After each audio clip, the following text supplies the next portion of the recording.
Right, investors. So, one of the things that I want you, the benefits that I want you to have because you subscribe to this channel is really getting ahead of the curve, not doing what the masses tend to do in situations like this, such as panic and heavily sell. And also, we've got to reframe things. We have to look at these situations as opportunities.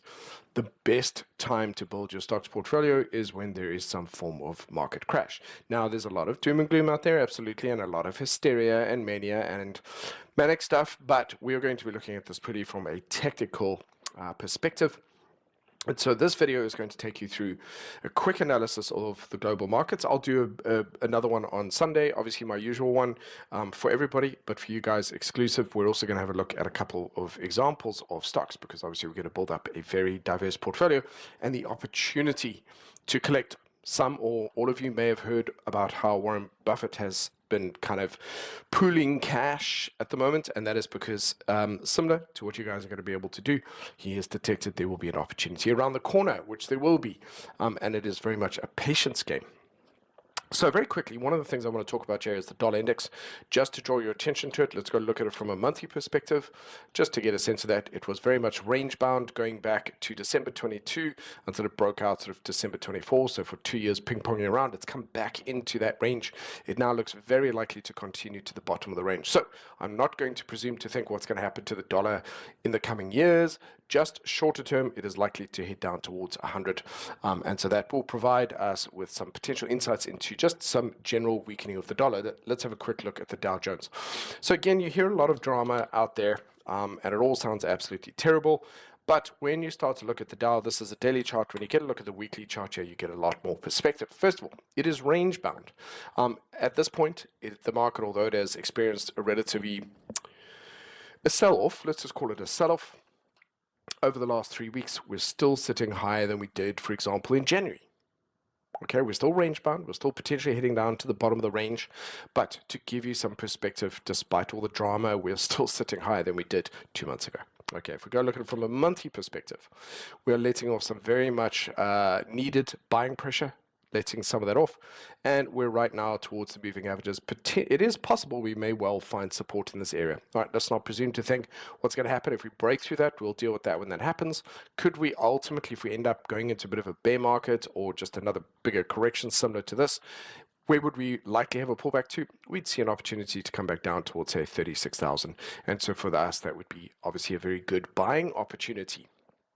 Right, so this is purely for the benefit of investors who want to kind of stay ahead and not do what the crowd tends to do. Okay, so again here, looking at the S&P, we've just broken through level of support. We're still sitting near all-time highs, and this is on a monthly chart, so it really does give you some good perspective. Could we ultimately have a correction down towards the previous highs? I hope so, because that will be a good buying opportunity, and that'll just put us back into February last year. So again, not really that far, but a really good buying opportunity because so many stocks are so expensive and overvalued. Let's just say what it is. Let's have a look at the Nasdaq as well. Potentially coming down, breaking through support, deeper correction, could find it down towards 19,000 at this time. I'm not going to presume to think where it's going to turn around. The beauty of what we do now is it's a bit of a waiting game. Literally, we just wait until we find our monthly signal, okay? And we're not there yet. Okay, so this is a waiting game to find out more about that. Let's have a quick look. So the Russell 2000 is one I find interesting because it's been range bound, broken out of the range. It might hopefully find some support at the top of the range, but if it doesn't, if it comes back in, it'll find itself gravitating towards the bottom of that range. Now, what's cool, let's compare this to the UK markets. So if we go look at the UK markets, it's currently just doing a retracement, a pullback or a retracement within the monthly trend. So it's a very nice, healthy trend. Beautiful here. In fact, in all the years I've been doing this, I've never seen such a wonderful disconnect between the US markets and the non-US markets. That's not to say that these markets are immune to what happens in the US, not at all. But the difference is that in the past, when the US had the sniffles, everybody else caught the flu. And that isn't the case at the moment. So, and that is a really, really good sign, and I would encourage us to keep doing that. So the FTSE looking very good. When you move across to the DAX, it's on fire. This is the monthly chart, very overextended, very much due for a correction, but incredibly performing just right now, currently the best performing index in the world. Then we have a look at the Nikkei. So the Nikkei here looking a little bit weak. I would say not really going to go anywhere. It's either going to stay range bound or we'll see a bit of a deeper correction there. Let's have a quick look at Bitcoin. So what we're doing now is just getting a sense of the overall markets, because you would think when you hear the news or you get exposed to social media or YouTube that it's just the sky's falling. Okay, so let's stay calm and do what we need to do here. So very nice pullback, currently a bit of a bullish candle here near the moving averages. However, I did notice yesterday on the daily we've pulled back into this area. We found some resistance in this area, and so there is a fair chance we will see a continuation down at this time, especially if this one closes low. It is Friday. Let's see where it closes by the end of the day.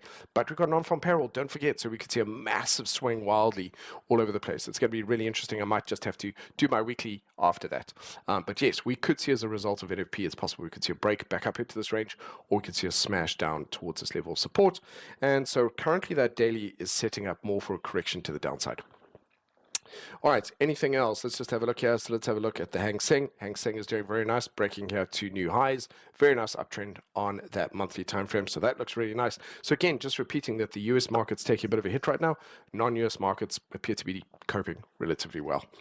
And so again, now sort of for the benefit of my exclusive platinum subscribers, let's go ahead and have a look at a couple of stocks that are on my watch list that will be waiting for those entry opportunities.